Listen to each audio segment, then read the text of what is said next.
거래는 거의 없는데 집값은 왜 계속 오를까요? 정말 이상하죠? 오늘 이 한국 부동산 시장의 기묘한 미스터리를 최상옥 전문가의 분석을 따라서 한번 같이 파헤쳐 보겠습니다. 자, 이 상황을 한번 보세요. 거래량이 90% 가까이 줄었다는 건 사실상 시장이 멈췄다는 얘기거든요. 그런데 집값은 사상 최고치를 찍고 있어요. 이게 대체 어떻게 된 일일까요? 이 미스터리를 풀려면 우선 돈이 어디서 와서 어디로 흘러가는지를 봐야 합니다. 자, 추적 1부, 돈의 흐름을 쫓아가 보죠. 정부가 제일 먼저 한 건 역시나 은행 대출을 꽉 조이는 거였어요. 집 사려는 사람들 돈줄부터 막아서 수요를 줄이려는 가장 교과서적인 방법이죠. 그런데 이게 생각지도 못한 결과를 낳습니다. 바로 최상옥 전문가가 말하는 유동성 풍선 효과라는 건데요. 풍선 한쪽을 꾹 누르면 어떻게 되죠? 다른 쪽이 불룩 튀어나오잖아요. 돈도 똑같았다는 겁니다. 엉뚱한 데서 터져 나온 거죠. 은행 대출길이 막히니까 사람들이 다른 길을 찾기 시작한 거예요. 부모님이나 가족이 은행이 되어주고 그동안 모아둔 주식이나 코인을 팔아서 자금을 마련한 거죠. 그러니까 정부 규제가 미치지 않는 새로운 돈의 파이프라인이 생긴 겁니다. 자, 돈이 어디서 오는지는 알았어요. 근데 이 돈이 어떻게 시장 전체를 들썩이게 만들었을까요? 여기서 한국 부동산 시장의 아주 독특한, 좀 기이하게까지 한 구조를 들여다봐야 합니다. 이 숫자 3, 이게 뭘 의미하냐면요. 예를 들어 3,000세대가 사는 엄청 큰 아파트 단지가 있다고 쳐요. 거기서 단 3가구만 최고가의 집을 팔아도 그게 바로 그 아파트 단지 전체의 새로운 시세가 되어버린다는 겁니다. 정말 놀랍지 않나요?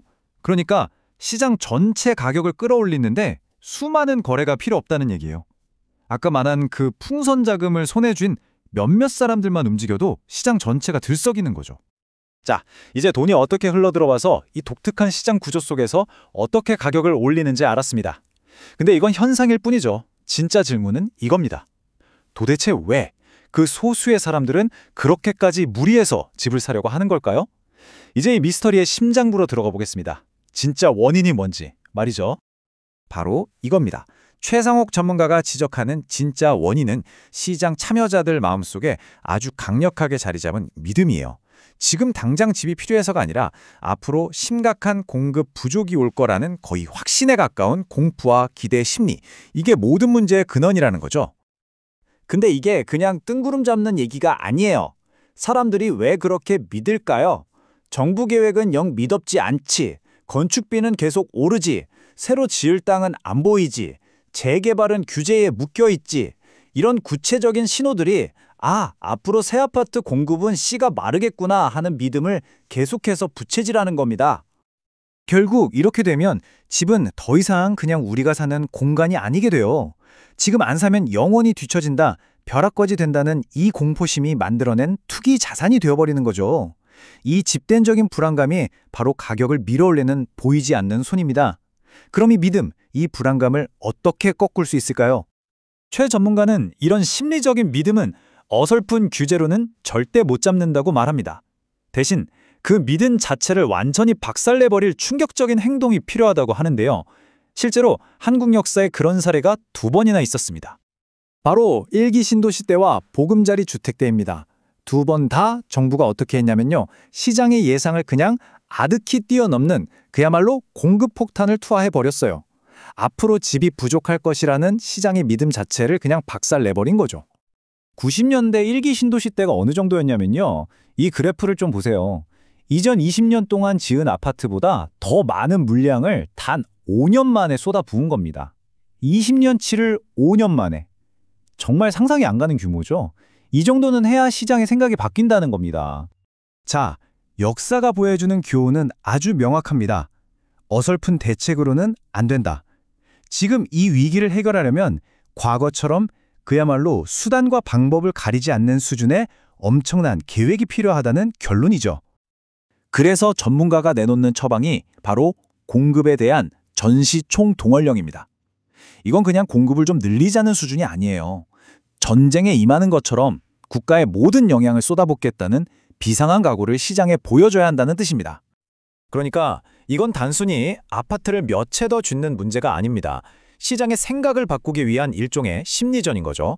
첫째, 모두가 설마 저렇게까지라고 할 정도의 압도적인 계획을 발표하고, 둘째, 모든 관행을 깨고 쓸 수 있는 땅은 다 쓰겠다고 선언하고, 셋째, 민간 건설사에 기대는 게 아니라 정부가 직접 주도해서 대규모로 짓는 겁니다. 여기서 바로 이런 질문이 나오죠. 아니, 그래서 그 많은 집을 지을 땅이 서울에 어디 있냐? 전문가는 땅은 충분하다고 말합니다. 그동안 신성 불가침의 영역으로 여겨졌던 곳들, 그러니까 서울 주변 그린벨트나 용산 미군기지 같은 곳들 말이죠.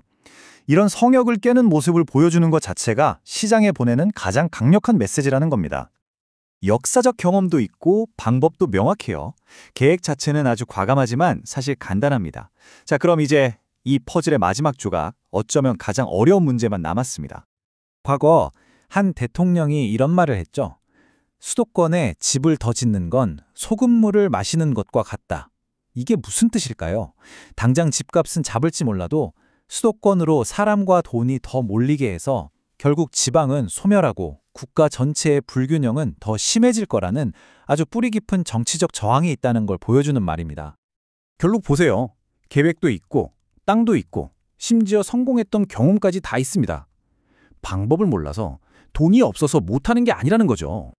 결국 시장의 공급 부족이라는 믿음은 그 믿음을 깨부수고 말겠다는 정부의 더 강력하고 흔들림 없는 의지를 확인하기 전까지는 절대 사라지지 않을 겁니다. 그래서 마지막 질문은 바로 이럽니다. 전례 없는 공급을 현실로 만들기 위해 우리에게 정말 필요한 것은 더 세밀하고 정교한 정책일까요? 아니면 모든 반대를 무릅쓰고 실행해낼 흔들리지 않는 정치적 의지일까요? 이건 이제 경제 문제를 넘어 리더십의 문제로 보입니다.